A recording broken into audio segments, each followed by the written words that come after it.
So, you're looking for a dog trainer here in St. Louis. And yeah, there are a ton of options out there.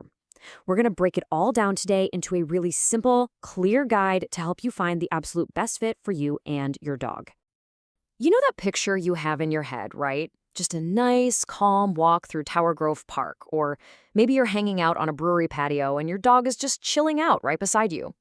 Well, good training is what makes that picture actually happen. So, let's figure out how to get you there. Okay, first things first. Before you even start Googling trainers, we need to get a really clear idea of what you're actually trying to accomplish. This first part is all about figuring out your goals. Most of the time, what you need is going to fall into one of these three big buckets. Are you starting fresh with a brand new puppy? That's going to be all about socialization and just building good habits from the get-go. Or maybe you just need to work on the basics. Sit, stay, walking on a leash without pulling your arm off. That's your basic obedience.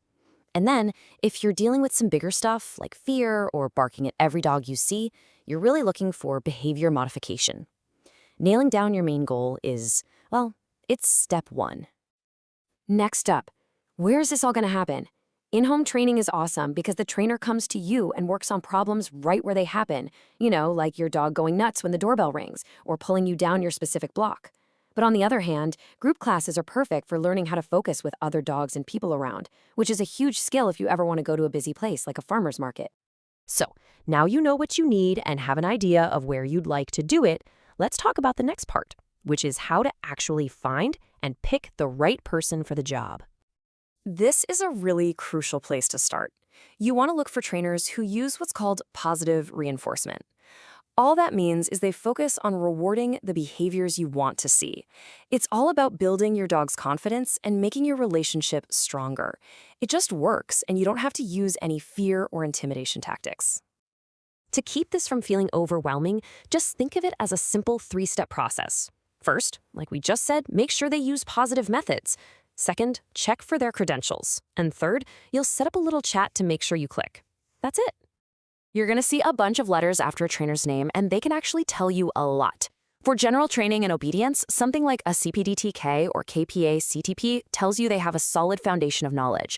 But if you're working on something more serious like fear or reactivity, you really want to look for a specialist, somebody with a certification like IABC, CDBC. These things show that a trainer is serious about their education and professional standards. Okay, let's talk about the practical stuff. What can you expect this to cost here in the St. Louis area, and what are the exact questions you need to ask a trainer before you sign up for anything? So let's look at the budget. This is a pretty good snapshot of training costs in St. Louis for 2025.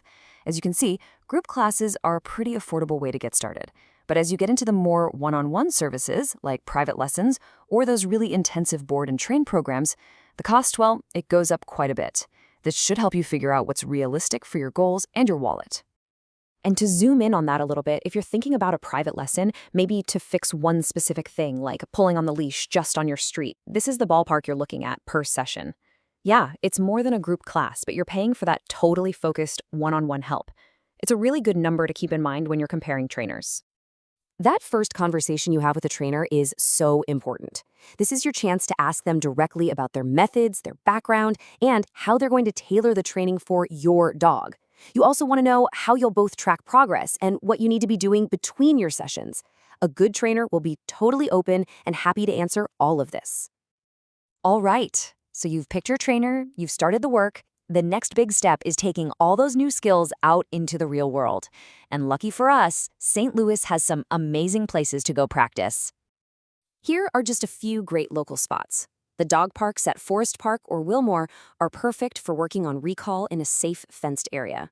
The Katy Trail, that's an amazing real-world challenge for practicing polite leash walking with bikes and runners going by.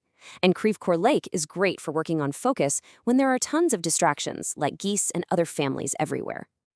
Because that's really what it's all about in the end. Putting in the work with a good trainer isn't just about stopping a few bad habits. It's about building a confident, happy dog who can be a real partner, ready to go out and enjoy everything our city has to offer, right by your side. We wish you the best of luck on your training journey.